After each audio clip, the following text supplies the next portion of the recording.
আসসালামু আলাইকুম। আশা করছি সবাই খুবই ভালো আছেন। আমি আল্লাহর রহমতে ভালো আছি।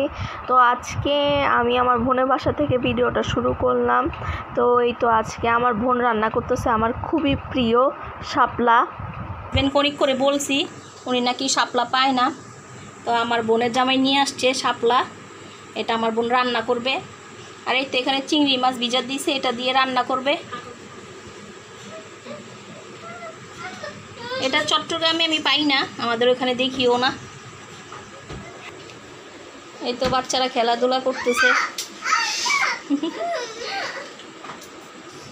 এই তো আপনাদেরকে শাপলা রেসিপিটা দেখাবো ইনশাল্লাহ। হ্যাঁ, দিয়ে আমি পাতিলা বসাই দিছি, যেহেতু আমার বোন শাপলা রান্না করতে জানে না। তো মানে ওরা শাপলা খায়ও না, রান্না করতে জানেও না, সেজন্য আমি আজকে রান্না করতেছি। আমার বোন সব কুটে কাটে দিয়েছে। দেখো দেখো চিংড়ি মাছ, এই যে দেখো, এই তো চিংড়ি মাছ কুটে দিয়েছে আমার বোন। এই তো চপিং বোর্ডের মধ্যেও কুটতে পারে, আমি কুটতে পারি না।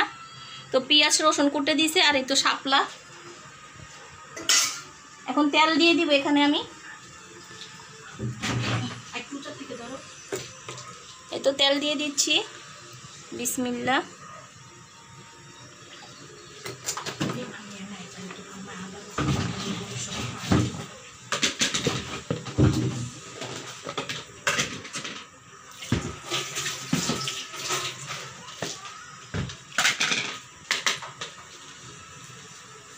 এই তো রসুন দিয়ে দিচ্ছি, রসুন দিয়ে দিলাম আমি এখানে।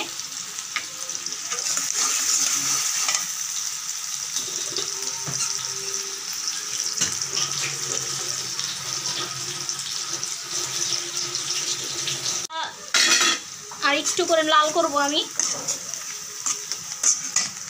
এটা বৃষ্টির পানি, একটু পানি দিয়ে দিচ্ছি, বিসমিল্লাহ। রাঁধুনি হলুদ মরিচ, এটা হচ্ছে রাঁধুনির হলুদ, সেজন্য অল্প দিব, বেশি দিলে আবার অনেক কালার হয়ে যাবে। এটা রাঁধুনির মরিচের গুঁড়া না? এটা রাঁধুনির মরিচের গুঁড়া, সেজন্য অল্প দিব। ঝাল করে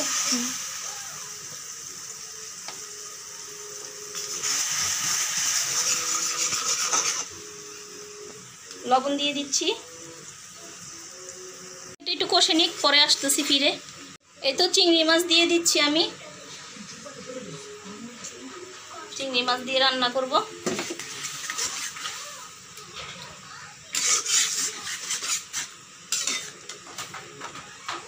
দেখেন চিংড়ি মাছের কালারগুলি খুব সুন্দর হয়ে গেছে, মাশাআল্লাহ।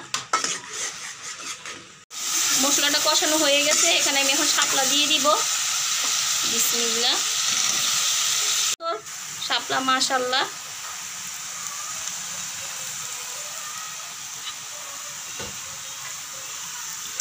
এটা ঢেকে দিব, এখান থেকে পানি বের হবে অনেক।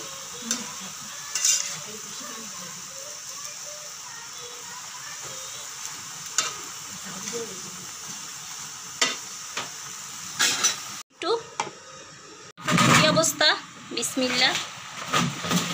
এই তো আলহামদুলিল্লাহ আমার শাপলাটা হয়ে গেছে।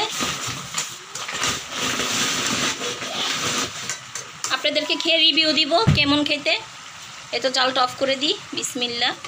শেষে শাপলা রান্না শেষ, ভাত খেতে বসলাম। আসেন খেয়ে দেখি।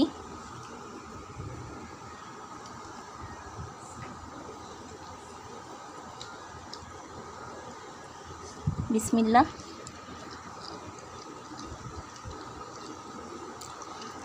আলহামদুলিল্লাহ, অনেক স্বাদ।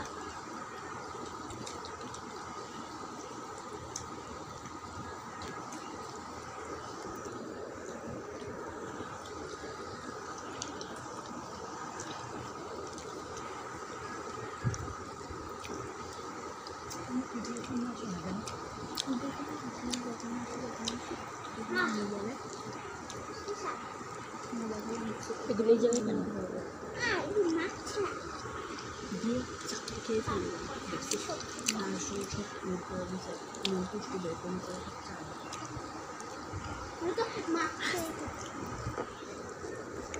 শাপলা খাওয়া শেষ, গরুর মাংস নিয়ে নিলাম।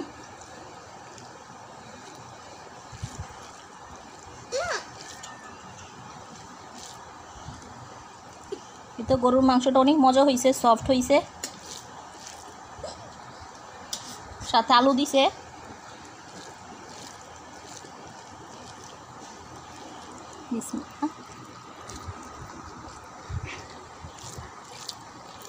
আলহামদুলিল্লাহ, আমার বোনের হাতে গরুর মাংসটা রান্না মজা হয় অনেক। দেখেন সফট।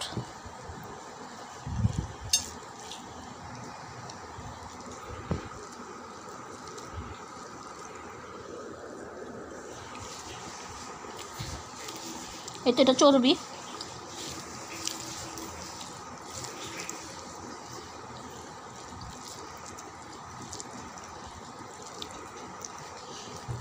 তাহলে আজকের ভিডিওটা আমি এখানেই শেষ করব। সবাই ভালো থাকবেন, সুস্থ থাকবেন। আল্লাহ হাফেজ।